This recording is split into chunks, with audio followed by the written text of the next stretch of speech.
Amazing right now, dude. You look great. What up, YouTube? You know, I've been struggling for the past 3 months.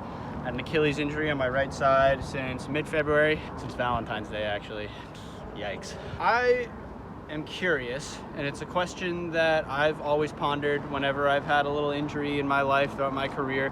How much fitness do you actually lose? Luckily, I have a little device called the lactate meter, and I'm about to do a protocol lactate step test that will give me a snapshot of my fitness following this 3-month period of basically no running. So I have this little mirror, got lactate strips, got my Nova Biomedical Lactate Plus. Nice, clean. Good one, yeah. 1.1 millimole, so that's pretty normal, just within the range of resting. So yeah, I'm gonna do a mile, very easy, between 6:30 and 7 minutes, and then I'll take another lactate afterwards. And the rest between reps will pretty much be taking the lactate, seeing what the result is, and then going again. I'm taking lactate every rep. Taking lactate every rep. Can't wait to see the graph at the end.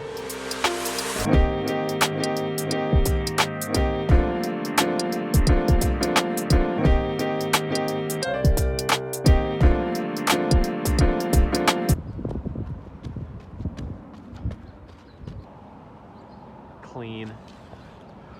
Oh, my shirt's gonna be so bloody by the end of this. Bloody shirt. In my ear. Shoutoutcouple.com. 0.7. All right. We go down. Yep. Efficiency, We'll baby. explain that in the post-workout, whatever, post-test analysis. I have 2. Good luck.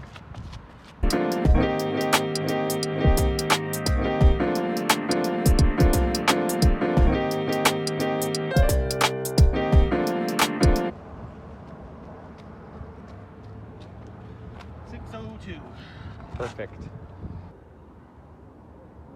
Good. 1.2. All right.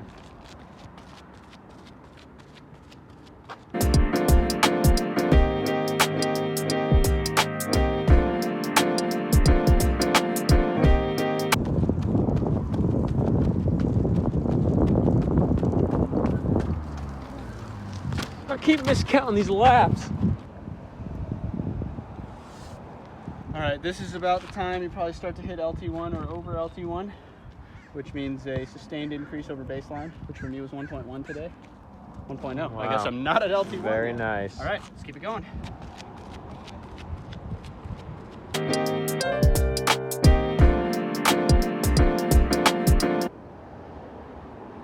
Nice. Rep 4, 6 minutes through the mile in 5:20.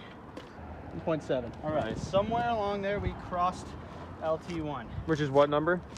It's not a number. We'll do the. You'll find out in the analysis afterwards. Stay tuned. All right.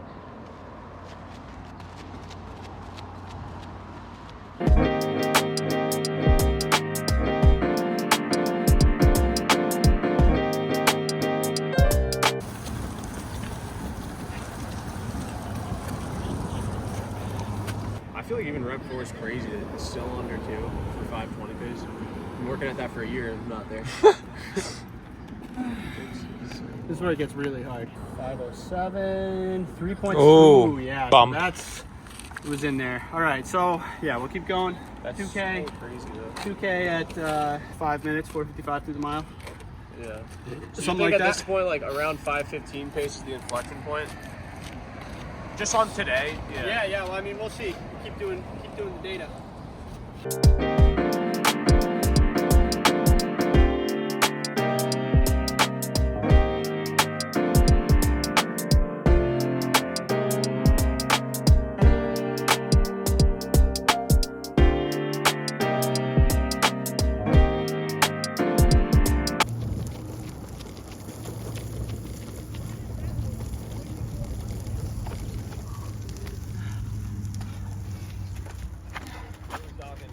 How you feeling? That got so hard so quick. What were you through the mile in? 4:54. 6.2. 6.2. Get it up to 15. Give me a 4:30 through the mile. Executive decision, that's the end of the test. I got all the data I needed. I got both of the thresholds And because it ended early, I got some very valuable information about what kind of fitness was lost. Stay tuned for the post-test analysis where I tell you approximately how much fitness was actually lost. But first, let me tell you guys what I had for lunch yesterday. Just want to give a quick shout out to today's video sponsor, Factor. Now, I am in an interesting predicament today, and Factor saved me. One of my athletes, Spencer Brown, my good friend, is away racing today, so I have to go take out his dog, Georgie. And that means I'm not at home for lunch, which means I need something quick, easy, convenient, and nutritious for lunch. And what better than Factor? Factor's so easy, it was just sitting in the fridge. I took it out, put it in my bag, brought it over to Spencer's, poke a hole in the package, put it in the microwave for 2 minutes, and bang, you have a meal. Today we have a black pepper and sage pork chop with a side of broccoli and a tomato goat cheese cavatappi primavera with a side of green beans. The two of these together is a little over 1,200 calories, which is a great lunch for me. Most people probably just need one, but oh, I really like Factor. This is my first time having Factor, and I am impressed. Huge shout out to Factor for sponsoring this video, helping me continue to do what I love. Head to factor75.com or click the link below and use code RE40 for 40% off your first box. Really, really convenient if you need a meal in a pinch. Covers all your basics in 2 minutes. Again, that's 40% off your first box with code RE40 at factor75.com or clicking the link in the description. Welcome to the analysis portion of this video where I go over exactly what all those results and numbers mean from the actual lactate profile. I do have a video that I made a few weeks ago on training zones and LT1 and LT2 and a little bit more information on that, so watch that video if you're not familiar with it. The point of this wasn't for me to find my training zones. I don't need a lactate meter to do that, but what the lactate meter is really good for is providing a snapshot for what your fitness looks like at a moment in time and what's going on under the hood.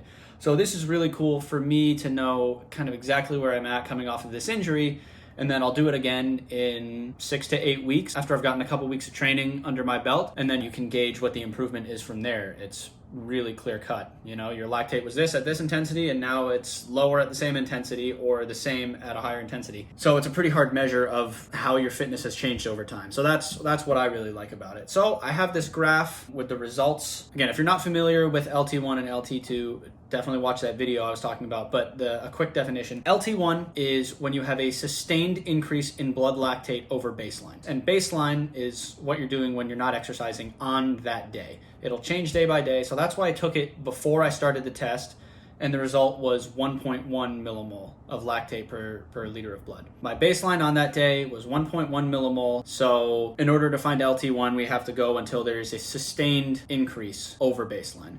When I did the first rep at 6:30 pace and it went down to 0.7 millimole, I've actually seen that before. So a lot of times what happens is your body has its baseline concentration of blood lactate, and at a pace like 6:30 per mile, just over 4 minutes per kilometer, my body doesn't need to produce any extra lactate to sustain that intensity, but my aerobic system is using the existing lactate in my bloodstream as fuel. So the lactate actually can go down from baseline. Then I went down to 6 minutes, it was 1.2 millimole. So for all intents and purposes, the lactate meter is not so accurate that I can treat 1.1 and 1.2 as any different. A similar thing happened on the next rep when I went to 540 and I hit 1 millimole. Again, it went down, but that's almost still within the acceptable range of error with the lactate meter. I'm not exactly sure what it is, but anything, you know, at these low intensities under 2 millimole, the meter might be off by as much as 0.3 millimole. So when we're talking from 1 millimole to 1.2 millimole, those are all basically the same. You could run the same rep or take your lactate 3 different times after the same intensity, and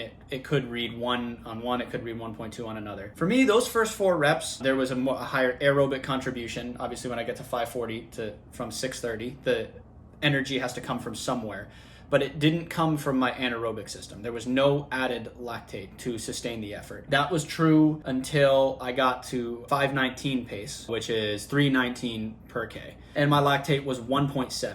So that is definitely an increase over baseline. And maybe I did a little bit too big of a jump, because going from 1 or 1.2 to 1.7, somewhere in there is likely where I crossed my LT1, if not, that is right around LT1. Once you get to 1.8, 1.92, I know for me that is definitely over LT1. That is definitely a sustained increase over baseline. So we can say that in between 540 and 519 per mile is LT1. The interesting thing is that is pretty much completely normal. 1 millimole at 540 per mile or 330 per kilometer, that is almost exactly what my lactate would have been pre-injury. So the interesting thing is, after 3 months of little to no running, and now after one workout back in my legs, the paces and lactate concentration at or under LT1 are virtually unchanged. As far as answering the question of how much fitness do you lose during an injury, if you cross train and you swim and you bike a lot, under LT1, basically nothing. I've been running for a long time, and there's a level of efficiency that I just have ingrained. For someone who's been running for less time, that time off maybe impacts their biomechanics in some way, whatever neuromuscular sort of connection. It might impact paces under LT1 for a time. But for the most part, when you're under LT1, it's almost entirely aerobic. So if you cross train, you're not going to lose much. What got really interesting is when I went from 519 to 507, which it's a fairly large jump, but it's not as big as 540 to 519. That's a 21-second jump versus a 12-second jump. I saw immediately going from maybe at or around LT1 at 1.7 millimole to well above LT2 at 3.7 millimole. My LT2 inflection point, I know, is somewhere in the mid to high 2s. So once I hit 3 millimole, that's about as high as I can go for a threshold workout. In that 12-second gap from 519 to 507, I crossed all the way over threshold. So probably on that day, that mid 2 millimole mark was in the range of 512 to 515 per mile. I did one more rep, 12-second or a 13-second increase, and it was near maximal. 6.2 millimole at 454 per mile, 303 per kilometer, and a huge jump in lactate. And I don't really think I could have gone much faster than that if I had done another rep. It was very hard just to finish that one. I think best case scenario, I could have done another 2K at 303s. That answers the other side of the question, is I have lost a lot on the intensities above LT1. I can assume that I've lost some of my speed at VO2 max and my LT2, and so my LT1, we can say my VO2 max is here, my LT2 is here, and my LT1 is like there, pushing up against it, because I'm basically all aerobic on the run right now due to just so little anaerobic or VO2 max or threshold work. That is where the specificity of running comes in. You can't reproduce that by just swimming and biking. You need to run to improve your running threshold and your speed at VO2 max on the run.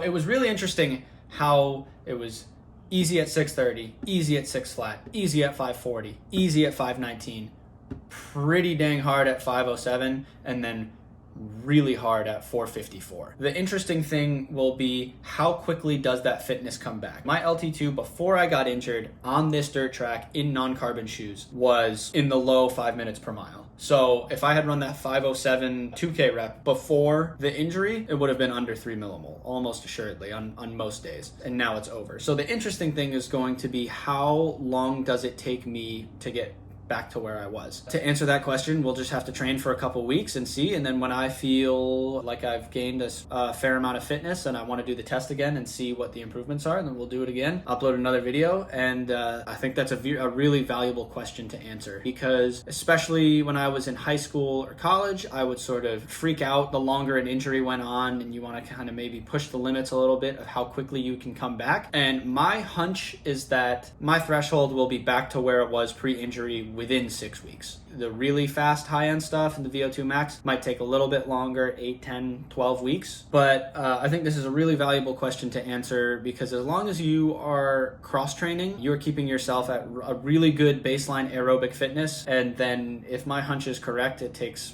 very little time to get back to where you were. And this is another note, is that I've seen this countless times, including on my own college team, where people will be injured for a while, they'll cross-train their asses off, they'll come back, they'll hit good workouts immediately and say, oh, I haven't really lost that much fitness, and then get injured again. And they enter this injury cycle. And why that happens is because you are able to keep so much aerobic fitness, but the bones, the muscles, the tendons, and the ligaments, those are what need time to ease back into training.